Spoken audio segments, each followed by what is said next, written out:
विद्यार्थियों, आप सभी का आपके अपने YouTube चैनल आरपीएससी विद नवीन सैनी में स्वागत है। देखिए विद्यार्थियों, आज हम उत्तर भारत का जो विशाल मैदान है यहाँ से पढ़ना शुरू करें।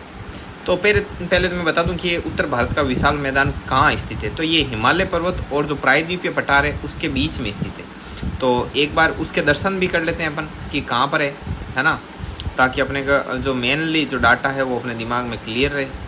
तो पहले अपन चलते हैं, 1 मिनट आप थोड़ा धैर्य बनाए रखना, क्योंकि अभी अपन मैप में ऊपर की तरफ चल रहे हैं। वहाँ पर मिलेगा अपने को इंडिया का मैप और फिर अपन वहाँ से देखेंगे। अब देखो ये वाला, इसमें से आप थोड़ा सा समझने का प्रयास करना। मैं रफली बनाऊँगा, ठीक है। रफली तो देखो ये रहा, चलो इसमें बता देता हूँ। अब ये ऊपर वाला भाग क्या कहलाता है, ये आपके देखो ये वाला इधर आ गया आपका ट्रांस हिमालय। इसके बाद में ऊपर जो आपका है ये हो गया आपका महान वृहद हिमालय, फिर लघु हिमालय, और फिर ये आपका हो गया जो बाह्य या शिवालिक हिमालय वो, और ये इधर हो गया पश्चिमी घाट, ये हो गया आपका पूर्वी घाट, और ये बीच में से हो गया आपका प्रायद्वीपीय पठार, ठीक है। तो अब इनके बीच में जो मैं रेड कलर से दर्शा रहा हूँ, ये रेड कलर में दर्शाऊँगा मैं, ठीक है। ये वाला जो इनके बीच का ये जो भाग है ना, ये भाग क्या कहलाता है, सॉरी ये ऊपर भी शेडेड हो गया यार समझ लेना। देखो ये गंगा यमुना मैदान वगैरह ये, तो ये वाला जो भाग है इनके बीच में वो आपका क्या कहलाता है, वो आपका उत्तरी मैदान कहलाता है। इस मैदान में ये कौन सा आएंगे, ये गंगा यमुना का मैदान वगैरह ये सब आएगा, क्योंकि यहाँ से और यहाँ के से बाद में बीच में आ जाता है वो प्रायद्वीपीय पठार, है ना। तो अब देखो हिमालय से निकलने वाली जो नदियाँ हैं जैसे गंगा, यमुना, सिंध, ब्रह्मपुत्र, कोसी आदि तथा प्रायद्वीपीय भारत से आने वाली नदियों जैसे सोन, चंबल आदि के द्वारा बहाकर लाई गई मिट्टी के जमा करते जाने से इस मैदान का निर्माण हुआ है। ये मैदान है वो क्षेत्रफल में 7 लाख वर्ग किलोमीटर में फैला हुआ है, और लंबाई इसकी 3200 किलोमीटर है, चौड़ाई इसकी 150 से 300 किलोमीटर है, और निर्माण हुआ था इसका प्लीस्टोसीन काल में। और इन मैदानों को हम क्या कहते हैं, इन मैदानों को गंगा ब्रह्मपुत्र का मैदान भी कहा जाता है। तो ये जो गंगा ब्रह्मपुत्र का मैदान है ये वाला, देखो आप समझ गए होंगे, ठीक है ना। तो ये वाला जो भाग है ये आपका, इस मैदान को गंगा ब्रह्मपुत्र का मैदान भी कहते हैं, और उत्तरी मैदान जो है वो यही है, ठीक है। इधर बंगाल की खाड़ी, इधर अरब सागर, इधर प्रायद्वीपीय पठार, इधर ट्रांस हिमालय, ऊपर आपका जो महान हिमालय, लघु हिमालय, शिवालिक या बाह्य हिमालय, ये इधर पूर्वांचल की पहाड़ियाँ, और ये इधर पूर्वी घाट, ये इधर पश्चिमी घाट। समझ में आई बात। अब यहाँ पर क्या क्या चीज़ें होती है, देखो यहाँ पर इस पूरे मैदान को भाबर, तराई और बांगर, खादर और डेल्टा इतने भागों में बांटा गया। अब इन सब को देखेंगे कि क्या क्या होता है। देखो संरचनात्मक विशेषताओं के आधार पर इन्हें 4 भागों में बांटा गया है, ठीक है। तो पहला है भाबर प्रदेश। तो शिवालिक श्रेणी के गिरिपथ गांव में सिंधु से तीस्ता नदी के बीच में ये भाबर प्रदेश है, और इसमें छिद्र युक्त तथा कंकड़ पत्थर वाला मैदान है। देखो होता क्या है, भाबर प्रदेश में पहले जो ये आपके आती है, जो नदियाँ आती है, नदियाँ अपने साथ क्या लाती है, कंकड़ पत्थर ऐसे खूब सारे लेके आती है, कंकड़ पत्थर वगैरह, और उनको एक मतलब जैसे समतल ज़मीन आती है तो वहाँ बिछा देती है। तो ये जो मैदान होता है इसको कहते हैं भाबर प्रदेश। ऐसा जो जगह बनी होती है ना, जैसे देखो मान लो यहाँ से नदी आ रही, नदी आई, तेज़ बहाव आया, फिर आगे खुला मैदान आया, तो अब ये जस्ट नदी इस मुहाने पर क्या बना देगी, ये कंकड़ पत्थर वगैरह बिछा देगी, यहाँ से नदी गुजरेगी, तो ठीक है ना। तो इस एरिया को क्या बोलते हैं, भाबर बोलते हैं। और इसका निर्माण हिमालय से नीचे उतरती हुई नदियों द्वारा लाई गई बजरी, कंकड़ पत्थर के निक्षेपण मतलब यहाँ पर डाल देने से हुआ है। और इसे शिवालिक का जलोढ़ पंख भी कहते हैं, और कृषि के लिए उपयुक्त नहीं है। क्यों? क्योंकि जहाँ कंकड़ पत्थर होंगे वहाँ पर खेती नहीं होगी। और ये प्रदेश के 8 से 16 किलोमीटर चौड़ी पट्टी के रूप में होते हैं, ठीक है। 8 और 16 किलोमीटर चौड़ी पट्टी हुए। तो अब इस भाबर प्रदेश को अपन एक बार देख लेते हैं। भाबर प्रदेश दिखाता हूँ मैं आपको। देखो ये क्या है मैं बता दूँ। ये पहले जो मैंने यहाँ पे फोटो निकाल रखा आगे, ये मैंने गंगा नदी का डेल्टा देखा था। क्या देखा था? गंगा नदी का डेल्टा। ये उसी की फ़ोटो। देखो मैं थोड़ा सा इसको समझाने के लिए इसका स्क्रीनशॉट ले लूँ, और फिर यहाँ पर देखो पेंसिल से समझा दूँ। देखो ये वाला भाग, थोड़ा अलग कलर का पेन लेते हैं। कलर चेंज नहीं होगा क्या रे? हाँ कलर चेंज होगा कि नहीं होगा भाई? चलो चेंज नहीं हो तो फिर अपन से क्या लेगा ये, ठीक। देखो ये वाला जो भाग है ये पूरा का पूरा ये गंगा नदी का डेल्टा की फ़ोटो है, ठीक है ना। तो इसको अपन डिलीट कर देते हैं, स्क्रीनशॉट को डिलीट। ये समझाने के लिए ऐसे स्क्रीनशॉट लेना पड़ता है। अब मैं आपको भाबर प्रदेश बता देता हूँ, ठीक है ना। तो देखो नेट अच्छा खासा चल रहा है तो आराम से बता देंगे। भाबर भाबर प्रदेश, भाबर प्रदेश की आएगी फोटो है, फोटोज। देखो अब देखना, अब आपको लगेगा कि यार वास्तव में देखो, जैसे ये भाबर, ऐसे खूब सारे भाग हैं। जैसे अब देखो ये तो, ये देखो ये वाकई में काम की चीज़ है भाई, क्या नहीं पड़ेगी। इसको थोड़ा सा और बड़ा करते हैं। ये एक सेकेंड रुकना, आप थोड़ा सा वेट करो। ये कौन सा यूपीएससी क्या आ गया भाई, कॉपीराइट का कारण बनेगा तो देखो इसको मैं ऐसे जूम करने की कोशिश करता हूँ, नहीं हुआ। चलो चलो एक सेकेंड रुक जा भाई, कोई बात नहीं, हम एडजस्ट कर लेंगे तुझे। ना भाई ना, नहीं चल रहा, एक मिनट। ये देखो ये वाली जो फ़ोटो है, ठीक है, अरे एक सेकेंड रुको आप, ना ये फ़ोटो गलत चल रही है। और देखो जैसे कि ये वाला भाग, चलो ये ले लेते हैं, इसको स्क्रीनशॉट लेके समझते हैं। देखो ये वाला भाग देखो, थोड़ा समय लगेगा भाई आपको समझने में, लेकिन मज़ा आ जाएगा। ये देखो अब ये हिमालय से यहाँ से नदी उतरी, देखो ये यहाँ से नदी उतरी, नदी उतरते ही सबसे पहले बनेगा भाबर, ये बड़े बड़े कंकर पत्थर वगैरह। फिर उसके आजू बाजू का जो ये क्षेत्र है, ये क्या कहलाएगा, तराई। और तराई से आगे देखो, यदि ये जगह वापस ऐसी हो गई, ठीक है, तो ये जो घाटी आ गई, रिवर वैली, नदी की घाटी, तो यहाँ पर जो ये भाग बनेगा वो कहलाएगा खादर। और यदि वापस ऐसे हो गया तो इसको बोलेंगे आपके बांगर, ठीक है। अभी इनके मैं फ़ोटो दिखाऊंगा ना तो ये ज़्यादा क्लियर होगा, ऐसे आपके समझ में नहीं आएगा कि भाई आपको एक जैसे ही लगेगा। तो देखो सबसे पहले अपन ये भाबर समझते हैं। तो देखो भाबर का देखना, ये नदियाँ वगैरह आई और जहाँ से निकली वहाँ पर कैसी जगह बना दिया, आप देखना खुद। देखो ये, अब इसमें से क्या हुआ, इसमें से रेड कलर में बताता हूँ मैं। ये देखो नदी तो निकल गई यहाँ से, देखो ये नदी का ही तो भाग है, तो ये नदी तो निकल गई यहाँ से, ये पानी वगैरह था। अब जैसे ही नदी का लेवल डाउन हुआ तो देखो ये, अब जैसे नदी सूखी या नदी का पानी वगैरह कम पड़ा, अब देखो ये नदी के साथ बहा कर लाए गए वो हिमालय के जहाँ से पहाड़ों में से निकलती है ना। अब इसको देख रहा, आप बताओ ये खेती के लायक है? नहीं, देखो आप, ये खेती के लायक दिख रहा है। तो अब आपको समझ में आ गया ना भाबर क्या है, ये समझाने का हाईटेक तरीका लाड लो, ठीक है। अब देखो, अब आगे बढ़ते हैं। ये भाबर तो अपन ने अच्छे से समझ लिया, अब आपके बहुत अच्छा डाटा क्लियर हो जाएगा, ये मुझे पूरा विश्वास है। अब देखो, अब आगे तराई प्रदेश। तो तराई प्रदेश किसे कहते हैं, ये भाबर प्रदेश के दक्षिण में रहते हैं, ठीक है। उसके आगे 15 से 30 किलोमीटर की चौड़ाई में रहते हैं और इनका निर्माण बारीक कंकड़, रेत, चिकनी मिट्टी से हुआ। अब देखो दक्षिण का क्यों बोला उसने, देखो मैं बताऊँ। ये जैसे यहाँ पर ऊपर हिमालय से नदियाँ आई, देखो मैं उदाहरण के तौर पर बता रहा हूँ, यहाँ से नदियाँ आई, यहाँ उतरते ही पहले क्या बना दिया, भाबर बना दिया। और उसके बाद में थोड़ी सी नदी आगे चली ना तो भाई कंकड़ पत्थर, भारी भारी चीज़ें रह गई। अब छोटे छोटे कंकड़ पत्थर, मिट्टी, रेत वगैरह, चिकनी मिट्टी, वो उससे क्या बनेगा, उससे बनेगा ये तराई प्रदेश। उससे क्या बनेगा, ये तराई प्रदेश। और देखो अब ये इसके कहाँ पर है, ये इसके दक्षिण में ही तो है भाई, आगे बढ़ना पड़ेगा ना इसको, तो आगे बढ़ना पड़ेगा तो इधर उत्तर और इधर दक्षिण, तो ये इसके दक्षिण में ही तो स्थित है। अब देखो भाबर प्रदेश में धरातल से नीचे बहने वाला जल यहाँ पर दिखाई देने लगता है।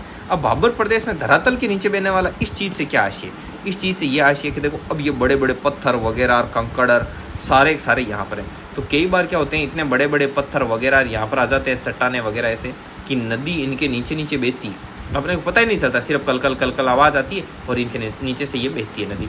अब ये नदी जैसे ही आगे बहेगी तो भाई पूरे तो ये तो है नहीं कि भाई पूरा जहाँ समुद्र में जाके गिरेगी वहाँ तक ऐसे ये भाबर ही है, भाबर नहीं है ना। तो ये निश्चित लिमिटेड कंकड़ पत्थर हैं और पीछे से कंकड़ पत्थर आते हैं, तो इनके सहारे यहाँ पर जमा हो जाते हैं और इनके नीचे से नदी बहती है। तो वो आगे जाकर जहाँ पर भी निकलती है ना, तो वो वहाँ पर क्या करते हैं, हल्के फुल्के छोटे छोटे कंकड़, रेत वगैरह, चिकनी मिट्टी, इससे बना हुआ ये जो सरफेस दिखाई देता है, और इसी को क्या बोलते हैं, इसी को बोलते हैं आपके तराई प्रदेश। समझ गए होंगे आई थिंक बहुत अच्छे से इस बात को आप, ठीक है। तो अब इस तराई प्रदेश को भी गूगल में देखेंगे अभी अपन, है ना। तो देखो भाबर प्रदेश में धरातल के नीचे बहने वाला जल यहाँ पर दिखाई देने लगता है और नदियों का पानी इधर उधर फैलकर दलदली क्षेत्रों का निर्माण करता है यहाँ पर। अब भाई देखो चिकनी मिट्टी, रेत वगैरह खूब है, तो यहाँ पर क्या होगा, पत्थरों में से निकल कर आई, आगे पानी जा रहा है, तो यहाँ पर आसपास ये दलदली क्षेत्रों का निर्माण करेगी, ठीक है। अब इसको तराई प्रदेश को भी अपन एक बार देखते हैं अच्छे से। तो यहाँ पर लिखते हैं तराई प्रदेश, तो तराई प्रदेश। अब देखो तराई प्रदेश कैसा होगा, ये देखो यहाँ पर दिखाई दे जाएगा रॉयल रिवर वगैरह वगैरह, ओरिजिनल, गंडक रिवर, भाबर, तराई क्षेत्र। देखो इसने भी बहुत अच्छे से समझाने का प्रयास किया। देखो कौन सा, इसको समझाते हैं। देखो ये वाला है ना, ये वाला। ये देखो यहाँ पर तो बड़े बड़े जो पत्थर वगैरह हैं, यहाँ पर तो एक सेकेंड, यहाँ पर तो ये बड़े बड़े पत्थर वगैरह, इनके नीचे से पानी आता है और फिर ये आगे आके यहाँ पर फैलता है, ये दलदली क्षेत्र का निर्माण करता है। तो ये आपका एक तराई प्रदेश को समझ सकते हो। और इसके अलावा देखो, इसके अलावा इसको डिलीट करते हैं।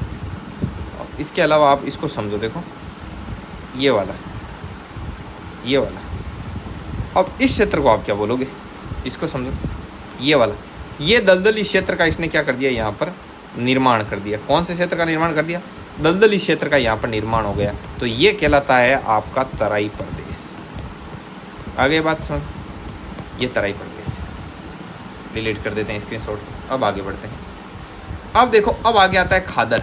तो खादर नदियों के तल के बराबर की जो स्थिति है उसको खादर कहते हैं। प्रतिवर्ष बाढ़ का पानी आसानी से यहाँ पर पहुँचता है, ठीक है। और नवीन जलोढ़ मृदा वाला मैदान है, कृषि की दृष्टि से उपजाऊ है। कैसे, अब देखो जैसे नदी यहाँ पर चलती है, अब जैसे नदी में प्रतिवर्ष बाढ़ आएगी तो ये पानी का लेवल यहाँ तक चला जाएगा और वापस जैसे ही बाढ़ गई वापस पानी का लेवल यहाँ तक आ जाएगा। तो जब पानी का लेवल पहले यहाँ तक गया और फिर वापस पानी का लेवल यहाँ तक आ गया, जहाँ जहाँ ब्लू है वहाँ तक अब नदी अपने आराम से बह रही है। तो ये एरिया तो सूख गया ना, ये एरिया क्या हो गया, सूख गया, ठीक है। तो ये वाला जो एरिया सूख गया, अब इसमें क्या है, इसमें नवीन जलोढ़ मृदा है, ठीक है। क्योंकि भारी कंकड़ पत्थर वगैरह सारे के सारे इसमें रह गए मेन नदी नाले में, क्योंकि ये नीचे का भाग था और ये ऊपर का भाग पानी टच करके वापस चला गया। तो यहाँ पर क्या है, नवीन मृदा है। और ये जो भाग है ये आपका कृषि के लिए बहुत ही सुप्रीमम है, शानदार है, ठीक है। और गंगा ब्रह्मपुत्र का डेल्टाई प्रवेश इसी का उदाहरण है। और यूपी में इसे खादर कहते हैं, पंजाब में इसे बेट कहते हैं, बिहार में इसे जल्ला कहते हैं। किसे, खादर को। अब खादर को भी अपन देखेंगे, देखना खादर को अपन यहाँ देखते हैं। खादर, गूगल सर्च, चल जा नेट चल जा भाई। खादर एंड वांगड़, ये हो गया खादर प्रदेश। देखो पानी आके वापस वहाँ से चला जाता है, जैसे खादर जमा, देखो ये ऐसा भाग बन गया, ठीक है। और ये ऐसा देखो, ये देखो ये मुआना है इस मिट्टी का। देखो बाढ़ का पानी आया तब यहाँ तक ऊपर तक आ गया था, ये नदी के तल के बराबर। और कैसे समझाऊँ आपको, जैसे नई मिट्टी आ जाती है वहाँ पर। खादर रीजन, ऋषिकेश, ये देखो। अब देखो, अब ये वाला समझो, देखो ये क्या लिखा हुआ यहाँ पर, खादर रीजन ऋषिकेश। तो ये वाला, ये जो भाग है ना, ये वाला, ये इधर का, ये पूरा यहाँ तक का, ये खादर में काउंट होता है, ठीक है।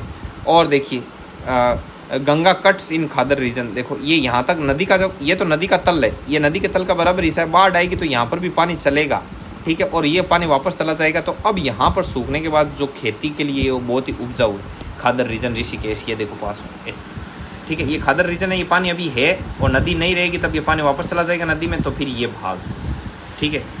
तो ऐसे है। अब मान लो आपकी ये नदी बहती है, ये पास में बहुत बड़ा मैदान है, बहुत बड़ा मैदान है। अब नदी में उफान आया तो पानी इधर आ गया, खूब पानी व मिट्टी वगैरह, और फिर वापस चला गया। तो ये खादर क्षेत्र कहलाएगा आपका, ऐसे। चलो आगे बढ़ते हैं। आगे है बांगर। बांगर है प्राचीन जलोढ़ से निर्मित उच्च भूमि। बाढ़ का पानी सामान्यतः नहीं पहुंच पाता है, कृषि के लिए ये उपयोगी है। प्राचीन जलोढ़ से निर्मित मतलब पुराने जलोढ़ से तो ये निर्मित हो गया अब, लेकिन उच्च भूमि यहाँ पर बाढ़ का पानी सामान्यतः नहीं पहुँच पाता है और ये कृषि के लिए उपयोगी है, ठीक है। और बांगर का विस्तार मुख्यतः दो नदियों के बीच के भागों, दोआब क्षेत्र में पाया जाता है, जैसे गंगा यमुना का दोआब, सतलज का मैदान। तो ये बांगर का निर्माण करते हैं। अब देखो बांगर को मैं दिखाई दूँ तो ठीक रहेगा, ठीक है। बांगर प्रदेश, ठीक है। तो आपके क्लियर होगा कि ये कैसे है, नदियों का पानी नहीं पहुंचता है तो इतना ऊंचा है, तो उपजाऊ कैसे है, जलोढ़ मृदा क्या है, कैसे है। तो इसको आप एक बार देख ही लो, ठीक है। तो बांगर प्रदेश, राजस्थान का बांगर प्रदेश आ रहा है। खुलेगा नहीं खुलेगा भाई, खुल जा। भाबर और तराई राजस्थान का बांगर प्रदेश, यार नदियों का बांगर प्रदेश कहाँ है, नहीं खुल रहा है यार। रामपुरा विलेज में, रामपुरा विलेज नहीं देखना हमको, जान दो। देखो ये क्या होता है, जैसे ये खादर है ना, इससे थोड़ा सा ऊंचा भाग होता है। जैसे ये खादर है, वो खादर से भी ये थोड़ा ऊंचा होगा ना, वो इधर बांगर में काउंट हो जाएगा। इससे ज़्यादा रे या कल्लर किसको बोलते हैं? बांगर मिट्टी के क्षेत्र में जहाँ सिंचाई कार्यों की अधिकता है, वहाँ कभी कहीं कहीं भूमि पर नमकीन या सफ़ेद परत बिछी हुई पाई जाती है, उसे रे या कलर कहते हैं। तो ये तो नॉर्मल चीज़ है। बूढ़ या भूर, ऊपर की मुलायम मिट्टी नष्ट हो जाती है तो वहाँ अब कंकरीली भूमि मिलती है, उसे भूर कहते हैं। ठीक है, जैसे मान लो ऊपर मुलायम मिट्टी थी, वो पानी की वजह से, कटाव की वजह से चले गई और नीचे कंकरीली भूमि निकली है, तो उसे बूढ़ या भूर कहते हैं। अब क्षेत्रीय आधार पर विभाजन, जैसे सिंध का मैदान, पंजाब का मैदान, ठीक है, और तो इनको कैसे कैसे है उसको पढ़ते हैं। ये मैदान सिंधु नदी घाटी क्षेत्र में विस्तृत है। कौन से? ये सिंध का मैदान है वो। सिंधु नदी के पश्चिम का मैदान मुख्यतः बांगर से बना है और ये लंबे व संकरे गर्तों के रूप में पाए जाते हैं, जिन्हें धोरोस कहते हैं। लंबे और संकरे गर्त, तो गर्त भी दिखाते हैं। ठीक है, आपको 1 मिनट रुकना, नेट चलेगा तो सब दिखेगा। ठीक है, गर्त, गर्त क्या होता है? तो विश्व का सबसे बड़ा गर्त, ये ऐसे गर्त होते हैं। ठीक है, और इस चिकन गर्त, ये देखो खड्डे टाइप बन जाता है। देखो ना, मारियाना ट्रेंच क्या है, मारियाना गर्त क्या है, महासागरीय गर्त, किसी नदी का गर्त। गर्त मतलब गहरा स्थान है ना, वैसे है। देखो हिमालय में सबसे गहरा गर्त। ठीक है, तो ये जाने दो इसको। अब देखो, ये लंबे व संकरे गर्तों के रूप में पाए जाते हैं। जैसे ऐसे लंबे और संकरे गर्त, मतलब ऐसे नाले टाइप देख लो, है ना, जिन्हें क्या कहते हैं? धोरोस कहते हैं। तो मैं पहले सिंध का मैदान दिखाना चाह रहा हूँ आपको, कि सिंध का मैदान दिखाऊँ आपको, ये मेरी इच्छा है। तो सिंध का मैदान,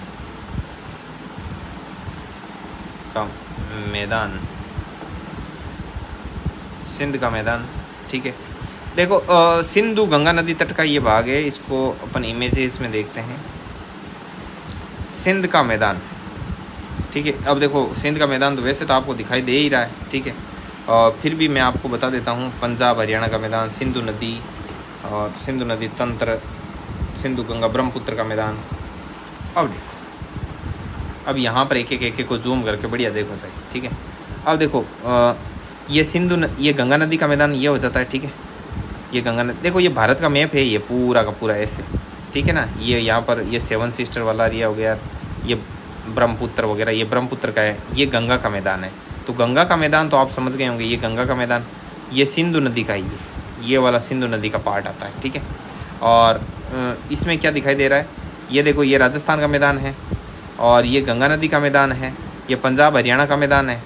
तो ये ऐसे है, और कहाँ पर है, चलो इसको छोड़ो। ये क्या कहना चाह रहा था कि सिंधु नदी घाटी क्षेत्र में विस्तृत है, और सिंधु नदी के पश्चिम का मैदान मुख्यतः बांगर से बना है। अब आगे आता है पंजाब का मैदान। तो पंजाब का मैदान पंजाब और हरियाणा में फैला हुआ है, और मुख्यतः ये भी बांगर से निर्मित है, लेकिन नदियों के किनारे एक संकरी पट्टी में खादर भूमि पाई जाती है, जिसे बेट कहते हैं, और विशेष पंच दोआब। दोआब क्या होता है, दोआब क्या होता है, दो नदियों के बीच का जो ये भाग होता है ना, दो नदियों के बीच का भाग, तो इसको क्या बोलते हैं, दोआब के बीच का भाग, इसको दोआब बोला जाता है। अब देखो जैसे पिष्ट दोआब बोलते हैं व्यास और सतलज नदी के बीच, बारी दोआब बोलते हैं व्यास और रावी के बीच, रचना दोआब बोलते हैं रावी और चिनाब के बीच, छाछ या चास दोआब कहते हैं चिनाब और झेलम के बीच, और सिंधु सागर दोआब कहते हैं झेलम, सिंधु और चिनाब के बीच, ठीक है। तो ये दोआब है। अब राजस्थान का मैदान, तो राजस्थान का मैदान तो ये अरावली की पहाड़ियों के पश्चिम में, जैसे ये राजस्थान का मैप बना दिया रफली, और ये क्या है, अरावली पहाड़ी है। तो अरावली पहाड़ी के पश्चिम में ये है ना, ये भाग अरावली की पहाड़ियों के पश्चिम में है राजस्थान का मैदान, और यहाँ की प्रमुख नदी है वो लूणी नदी है। ये 1.75 लाख वर्ग किलोमीटर में फैला हुआ है। यहाँ पर अनेक खारी झीलें हैं इस मैदान में पूरे में। कौन कौन सी, सांबर, डीडवाना, लूणकरणसर, कुचामण इत्यादि। और ये कम वर्षा वाला क्षेत्र है, यहाँ पर बारिश बहुत ही कम आपको देखने को मिलती है, ठीक है। तो ये भाग है गंगा का मैदान। तो गंगा का मैदान है वो 3.75 लाख वर्ग किलोमीटर फैला हुआ है। इसका विस्तार यूपी, बिहार, पश्चिम बंगाल, और यूपी में गंगा के उत्तरी मैदान को 2 भागों में बांटते हैं, पश्चिमी भाग और पूर्वी भाग, ठीक है। यूपी में गंगा के मैदान को 2 भागों में बांट दिया। तो जो पश्चिमी भाग है वो तो रोहिलखंड का मैदान कहलाता है, जबकि पूर्व का भाग है वो अवध का मैदान कहलाता है, ठीक है ना। तो इस चीज़ का भी आपको विशेष तौर पर ध्यान रखना है। अब आगे देखो, गंगा नदी के उद्गम से अंत तक इसे 3 भागों में विभाजित किया गया है। ऊपरी गंगा का मैदान जो पश्चिमी उत्तर प्रदेश है, मध्य गंगा का मैदान जो पूर्वी यूपी और बिहार है, निम्न गंगा का मैदान जो पश्चिम बंगाल है। ठीक है, तो ये तो क्या करते हैं, इसको ऐसे बांट दिया है। देखो ना, जैसे ये गंगा यमुना का मैदान है, तो इसको इन्होंने क्या ऐसे 3 भागों में बांट दिया रफली ऐसे। तो ये मध्य और फिर ये आपके ऐसे 3 भागों में बांट दिया। तो ऊपरी गंगा का मैदान तो ये पश्चिमी उत्तर प्रदेश आ गया। ठीक है, और फिर जैसे ये पूर्वी यूपी और बिहार आ गया, तो इधर से पूर्वी यूपी ले लिया, कुछ बिहार को खा लिया, और फिर ये पीछे का चला गया ऐसे पश्चिम बंगाल में। ठीक है, मध्य गंगा के मैदान में गोखुर झीलें पाई जाती है। ठीक है, ये गोखर झीलें हैं। ये पश्चिम बंगाल में ऐसी निम्न भूमि जो जल से भरी हो उसे बिल कहते हैं। तो इस चीज़ का ध्यान रखना कि पश्चिम बंगाल में इसे क्या कहते हैं, बिल कहते हैं। आगे है ब्रह्मपुत्र का मैदान। तो ब्रह्मपुत्र का मैदान है, इस मैदान को असम घाटी भी कहते हैं। ठीक है, और ये मैदान हिमालय पर्वत एवं मेघालय के पठार के बीच स्थित एक लंबा एवं संकरा मैदान है। ब्रह्मपुत्र नदी के बीच में मिट्टी के जमाव के कारण कई द्वीपों का निर्माण हुआ, और ऐसा ही एक द्वीप है माजुली द्वीप।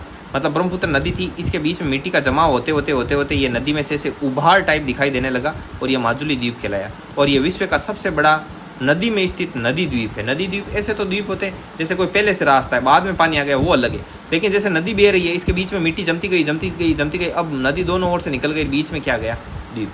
ठीक है ना। अब ये यहाँ से तटीय मैदान है, जो कि हम नेक्स्ट वीडियो में पढ़ेंगे। आज का वीडियो कैसे लगा इसके बारे में कमेंट बॉक्स में कमेंट करके ज़रूर से ज़रूर बताना। तो मिलते हैं नेक्स्ट वीडियो में, तब तक के लिए जय हिंद, जय भारत।